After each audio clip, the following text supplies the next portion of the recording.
Frontera Global.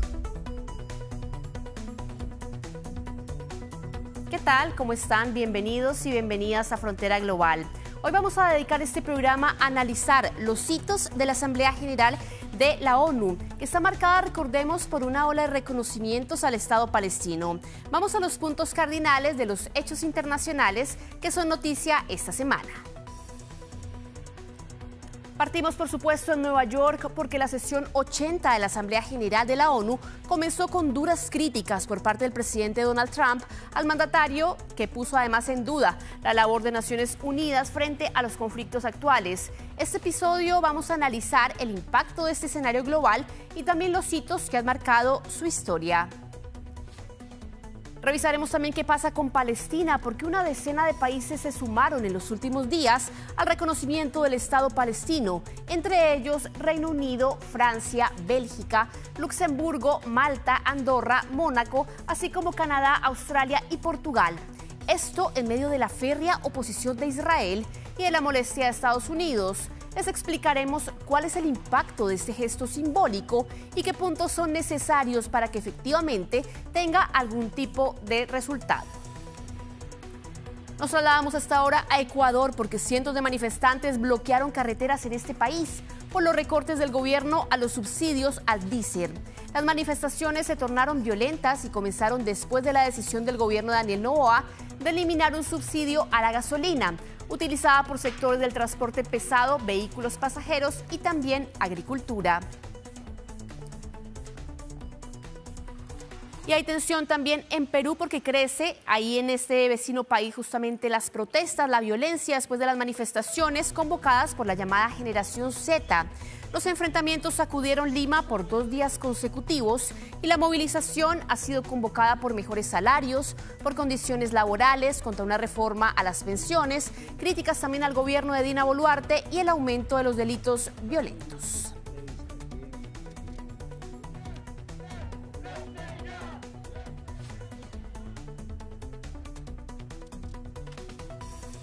Y le hacemos zoom a la edición número 80 de la Asamblea General de Naciones Unidas para analizar el discurso más esperado y también algunos de los hitos históricos que se han dado en ediciones pasadas. Nos acompaña ya Pablo Cabrera, es consejero del Centro de Estudios Internacionales de la Universidad Católica. Bienvenido, Pablo. Hola, Andrea, ¿cómo estamos? Muy bien, muchas gracias. Gracias por invitarme. Quisiera justamente partir mostrándote la imagen del día, ¿no? Que ha sido el discurso más esperado de esta asamblea que recién empieza y ha sido justamente el del presidente de los Estados Unidos, que de alguna forma tuvo varios elementos, ¿no? Combinó un poco el sentido del humor, el sarcasmo, estaba molesto porque no le funcionaba el prompter, pero tuvo puntos claves, digamos, en el marco de esa intervención. Para ti, ¿cuáles fueron los más importantes? Bueno, yo creo que empezar esta asamblea de la manera que él lo empezó revela cuál simbólico es la asamblea, porque se cumplen 80 años de que Naciones Unidas se creó y esta asamblea, para conmemorar los 80 años, dice que juntos y juntas vamos a ser mejores y vamos a seguir apoyando el desarrollo, la paz y los derechos humanos. Y vemos que justamente estamos viviendo un momento de crisis donde no se está promoviendo desde las Naciones Unidas la paz, ni el desarrollo, ni los derechos humanos en los términos que se pensó que podía ser hace 80 años atrás, al término de la Segunda Guerra Mundial. De ahí que el presidente Trump haya dicho que él ha hecho más en la paz de 7 guerras sin la intervención de Naciones Unidas. Creo que ese es un mensaje que corresponde a lo que él ha venido señalando desde el inicio de su segundo mandato, cuál es reducirle los presupuestos a Naciones Unidas, que yo creo que ahí se da con la simbología si fue de adrede o no de adrede el hecho que se haya parado la escalera mecánica cuando entró. Yo creo que es un símbolo o una coincidencia de que los recursos están más escasos, así mismo lo del prompter, que no fue solo para él. Pero creo que el hecho de imponer un nuevo orden internacional a través de un discurso de esta naturaleza, más bien nos dijo que estábamos transitando ya por el nuevo orden internacional, más que está en construcción. Y ese orden internacional está al estilo de MAGA, Make America Great Again, que dicho sea, tampoco es tan novedoso porque en la época de Ronald Reagan también fue ese el dicho de Make America Great Again. Y algunas de las líneas de las cuales está implementando ya se trataron de implementar en ese momento. Ahora es más evidente quizás el hecho de recuperar el posicionamiento de Estados Unidos en este mundo tan fragmentado y en donde los organismos internacionales están prácticamente congelados, mucho por la acción de los Estados Unidos. Te invito justamente a que revisemos una de las intervenciones que tuvo el presidente de los Estados Unidos en esta primera jornada de la Asamblea General de la ONU.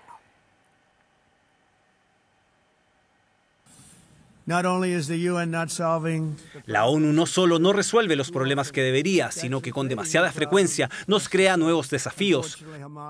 Lamentablemente, Hamás ha rechazado repetidamente ofertas razonables para lograr la paz. No podemos olvidar el 7 de octubre. Ahora, como para alentar la continuación del conflicto, algunos de estos miembros buscan reconocer unilateralmente un Estado palestino.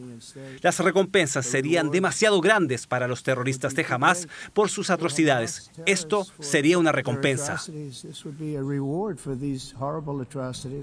Quiero enfocarme, Pablo, justamente en esta afirmación porque esta semana ha estado marcada justamente por el reconocimiento de Palestina como Estado, al menos por 10 países, ¿no?, occidentales, 3 de ellos que pertenecen al G7. ¿Cómo se ve también esta oposición que tiene tan frontalmente Estados Unidos y en un escenario como el que tenemos ahora, que es la Asamblea de Naciones Unidas?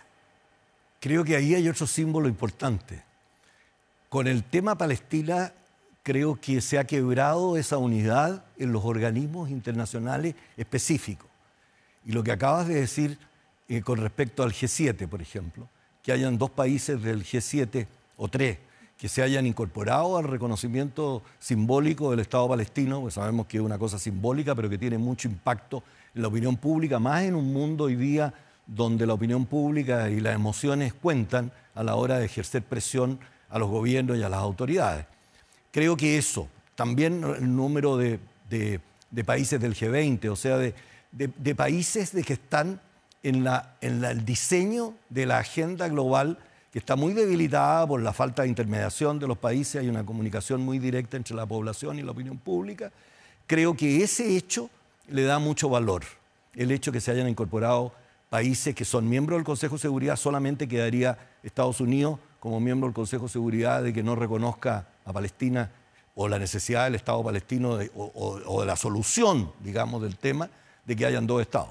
Quiero profundizar justamente, Pablo, en ese tema porque realmente mucha gente dice que estos son gestos más simbólicos, que no tienen ningún tipo de efecto en la práctica, que el genocidio en Gaza va a seguir independientemente de que muchos más estados se sumen. ¿Cuál es el efecto práctico y cuál es la importancia de que se sigan sumando países a reconocer a Palestina como un estado? Bueno, yo creo que el efecto práctico es que el tema se pone a nivel universal y no tan controversial como ha sido siempre. Y creo que en esto ha tenido mucha culpa también la acción de Israel, ¿no es cierto? Y la acción de Israel apoyada principalmente por los Estados Unidos, que dada la atrocidad de la situación de cómo se ha manejado este tema de Gaza, que en fondo es una guerra, creo que verdaderamente la reacción de estos países y el número increciendo de países que vayan apoyando esta causa es un camino a la paz, es un camino pedregoso, es una tarea ardua, pero creo que tiene el simbolismo de la unidad en cuanto a la posición frente a una atrocidad de esta naturaleza. En el caso de un efecto más práctico, esto podría obligar de alguna forma a que Israel se siente de nuevo en una mesa de negociación en la que ellos no reconocen, por ejemplo, a sus pares. Vimos hace un par de semanas cómo atacaron a los mediadores de Hamás en Qatar y en donde no reconocen nunca el derecho internacional. ¿Esta presión podría hacer que Israel cambie de bando de alguna forma? Es una muy buena pregunta porque yo creo que la respuesta está en qué tipo de gobierno tiene Israel. Yo creo que Israel, de acuerdo a su historia, que ha sido bastante maltratada también Israel, reconozcamos. Acuérdense que hay rehenes hoy día todavía, 45, 46 rehenes, que para el orgullo nacional de Israel y para la defensa de su territorio es muy importante este tema. Y eso hay que tomarlo en cuenta, que hay que hacer un llamado para que el terrorismo también se acabe de esa naturaleza. Pero por otro lado, creo que ha dado muestra a Israel en diferentes etapas de la historia de las relaciones o de la situación en el Medio Oriente, de que ha sido proclive a una paz y a una paz duradera.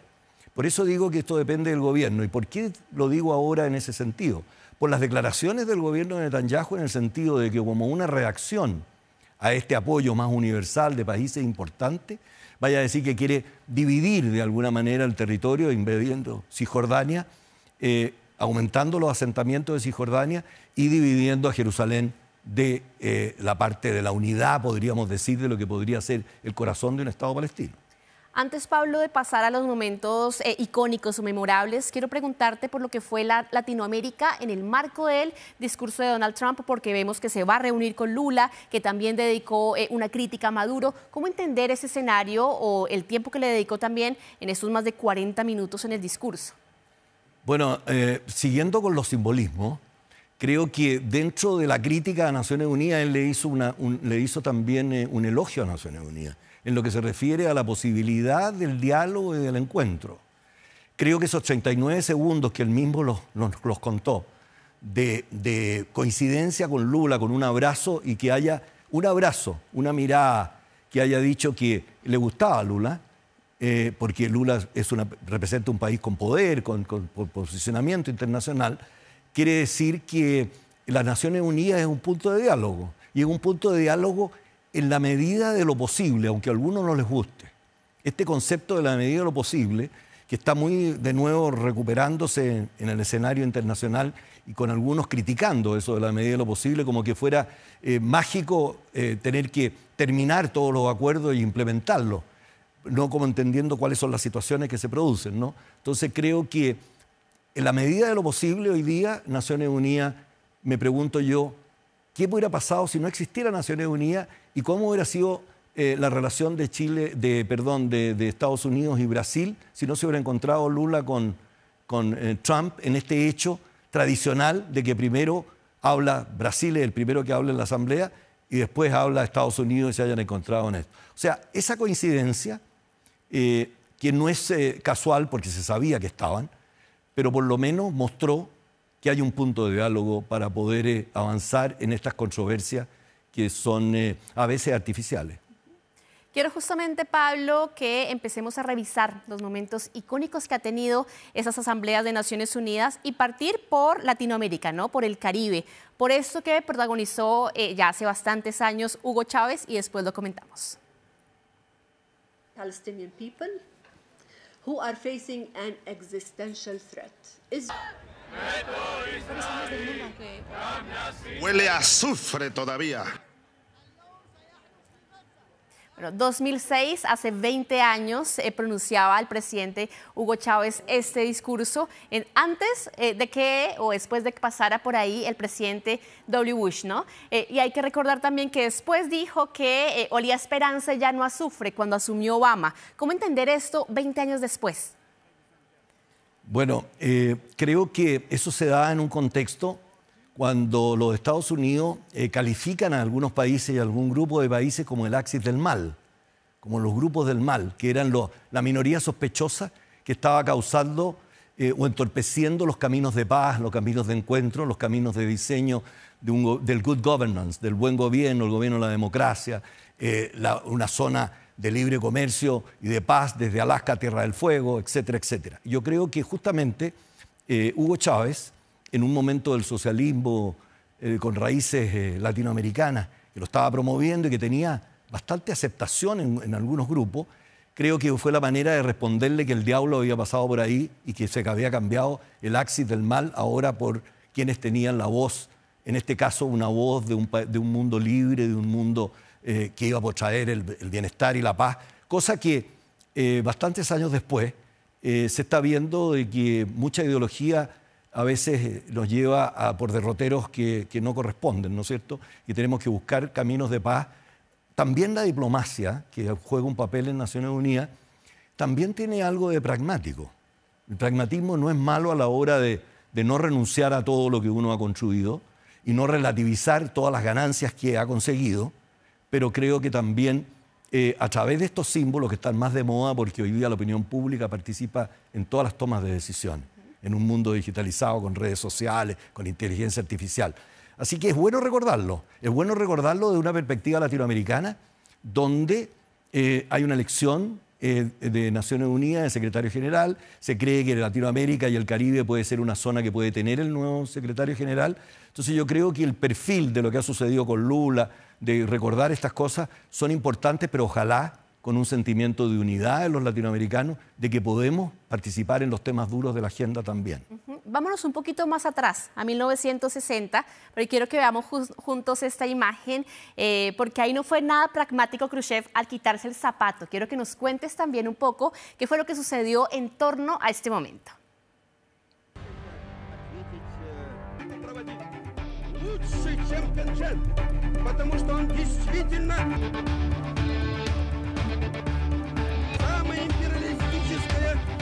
Держава, которая поддерживает колониальный режим в колониях, это Соединенные Штаты. Bueno, aquí encontramos de nuevo lo que es la Guerra Fría, ¿no? La fuerza de la Guerra Fría. Acuérdate que estábamos en los años 60 más cerca de del término de la Segunda Guerra Mundial. O sea, siempre las miradas y los hechos y sus efectos hay que darles contexto. Y creo que ese contexto de momento de Guerra Fría, de mayor Guerra Fría, donde buscaba Rusia, también la Unión Soviética en este caso, Khrushchev había desechado la figura y criticado mucho la figura de Stalin, que fue una figura importante en la Segunda Guerra Mundial. Estaba buscando su ubicación y el respeto a esta discusión de Guerra Fría, que era uno de los poderes, y con su emoción de llamar la atención. A veces los rusos son más emotivos que los latinoamericanos. Y creo que ese hecho revela también la naturalidad de que se puede llamar la atención con un hecho circunstancial y no siempre avalado en discursos o en consistencias de programas, etc. Creo que ese hecho puso a Khrushchev en el centro del debate y a Rusia como verdaderamente el otro partner en el tema de la Guerra Fría. Sigamos con Guerra Fría. Y hay que ver que del 61 en adelante, después de la crisis de los misiles, la Unión Soviética tuvo su apogeo en la Guerra Fría. Porque uno de los discursos más largos en la historia de la Asamblea de Naciones Unidas ha sido justamente este que vamos a ver, un pedacito al menos. Nuestra conducta en las Naciones Unidas. ¿Cuál era la alternativa del gobierno revolucionario? Cuba ya no es un gobierno de fuerza, de monopolios norteamericanos. Aquí tenemos el discurso del 60 de Fidel Castro. Bueno, hay que recordar a los auditores o a los televidentes que en 1959 fue cuando Fidel Castro se toma el poder en Cuba, se consolida. Lo toman. O sea, el 60 es su primera salida después de haber tomado el poder, cuando era otra Cuba. Era la Cuba revolucionaria, la Cuba de haberse zafado del yugo de una dictadura de Batista y de una intervención de los americanos y de otros en la isla, que tenía mucha popularidad, sobre todo en América Latina. Yo creo que no hay nadie que haya tenido 20 años o 18 años en esa época que no haya mirado con simpatía lo que era Fidel Castro.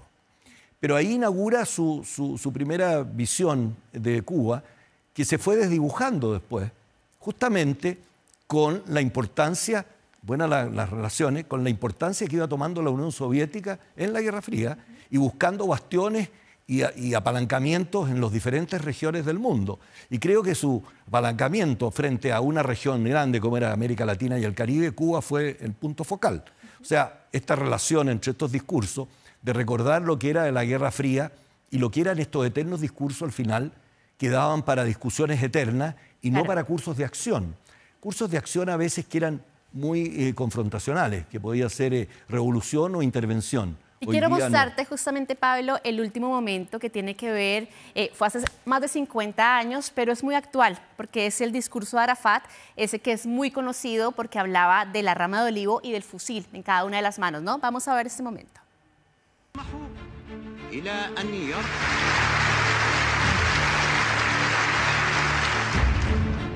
He venido portando una rama de olivo en una mano y el arma de un luchador por la libertad en la otra. Me parece como, más allá del valor que tenga, me parece como un argumento de la inteligencia artificial, así. Eso que ponen alternativas siempre inteligencia artificial siempre te da una alternativa, que vine aquí, que me dijo un amigo, que no, que me dijo. Entonces, creo que ese discurso mostraba verdaderamente lo que necesitaba el discurso del medio, ¿no?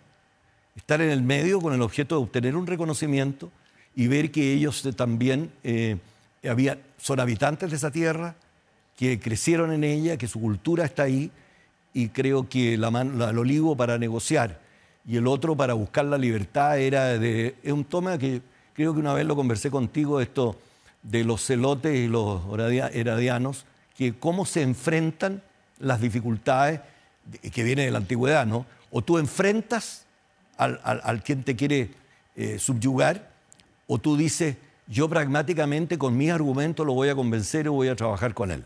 Yo creo que él, interpretando con el ejemplo de la libertad, lo que podría ser estar en la calle y estar en el gobierno, ¿no?